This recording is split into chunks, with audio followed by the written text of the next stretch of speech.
झारखंड राज्य के 62,000 सहायक अध्यापकों को सिकंदर कुमार राय का नमस्कार, जोहार, आदाब, अभिनंदन। बहुत दिनों बाद आज मैं अपनी बातों को वीडियो के माध्यम से आप समूह के समक्ष रख रहा हूं, प्रस्तुत कर रहा हूं। मेरी इच्छा थी कि पोस्ट बनाकर मैं अपनी बातों को आप समूह के समक्ष रखूं, मगर कुछ चीज़ें ऐसी हैं जो लोग पढ़कर नज़रअंदाज कर फिर आगे बढ़ जाते हैं। साथियों, राज्य में वर्तमान परिस्थिति में हमारी जो स्थिति है, हम 62,000 सहायक अध्यापक की एकता, अखंडता आज बिखर चुकी है।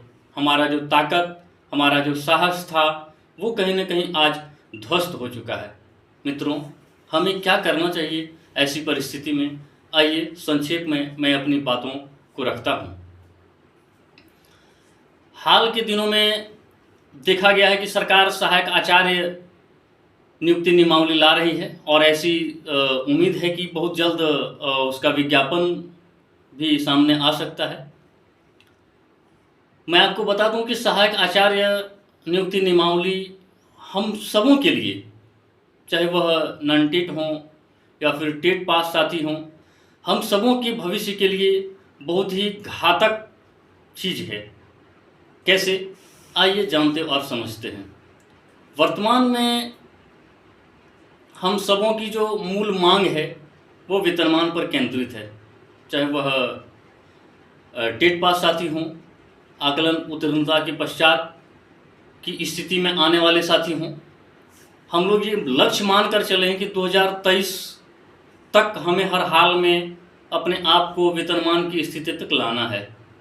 अगर आप सब ये चाहते हैं कि राज्य के 62,000 सहायक अध्यापकों को वेतनमान मिले, तो राज्य के 62,000 पारा शिक्षकों को एक सुर में सर्वप्रथम सहायक आचार्य नियुक्ति नियमावली का विरोध करना होगा।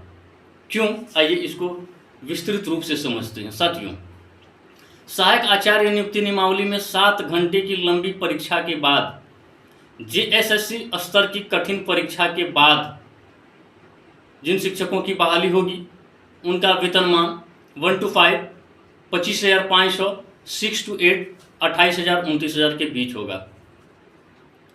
तो आप समझ सकते हैं कि जब 7 घंटे की कठिन परीक्षा को उत्तीर्ण करने के पश्चात 25,000 और 28,000 का वेतन होगा,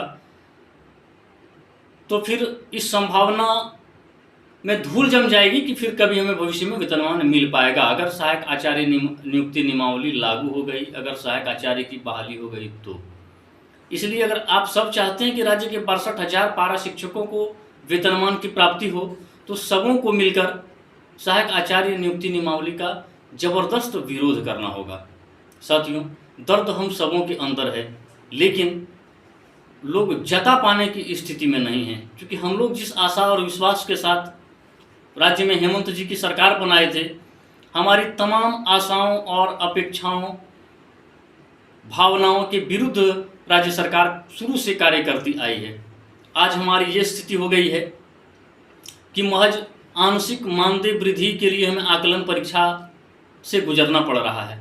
साथियों, कल्पना करिए जब आप आकलन परीक्षा पास कर चुके होंगे,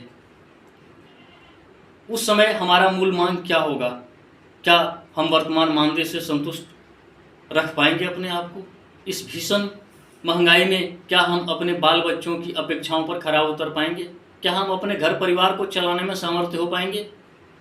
इसलिए साथियों, मेरा एक बार फिर इस विषय पर आपसे दोबारा आग्रह होगा कि अस्थिर दिमाग से सोचिएगा कि जब सहायक आचार्य बन जाएंगे, उनका योगदान हो चुका होगा, तो हमारा मांग कहाँ रहेगा?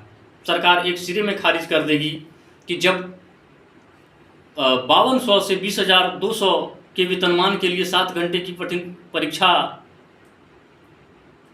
लेकर सरकार वेतनमान दे रही है, तो हमें सीधे वेतनमान कैसे देगी? सरकार पल्ला झाड़ लेगी। मित्रों, दूसरी बात मैं ये कहना चाहूँगा राज्य के तमाम नौजवानों से कि सहायक आचार्य नियुक्ति नियमावली का जबरदस्त विरोध करिए, ट्विटर कैंपेन करिए और झारखंड राज्य में सहायक अध्यापकों के जितने भी संघ हैं मैं उन तमाम संघ के अगुआ साथियों से विनम्र आग्रह करता हूं, करबद्ध प्रार्थना करता हूं कि राज्य के युवाओं के भविष्य की खातिर, अपने भविष्य की खातिर ना सही, आप अपने बाल बच्चों के भविष्य की खातिर सहायक आचार्य नियुक्ति नियमावली का विरोध करिए। क्योंकि कुछ लोगों का ये सवाल है कि हम तो टेट पास नहीं है, मेरे घर में भी कोई टेट पास नहीं है, मैं क्यों विरोध करूं, मेरा क्या जा रहा है। वैसे साथियों को मैं बता दूं कि सहायक आचार्य नियुक्ति नियमावली लागू हो जाने के पश्चात न केवल वर्तमान में टेट पास पारा शिक्षकों को, बल्कि भविष्य में आप सबों को भी परेशानी होगी।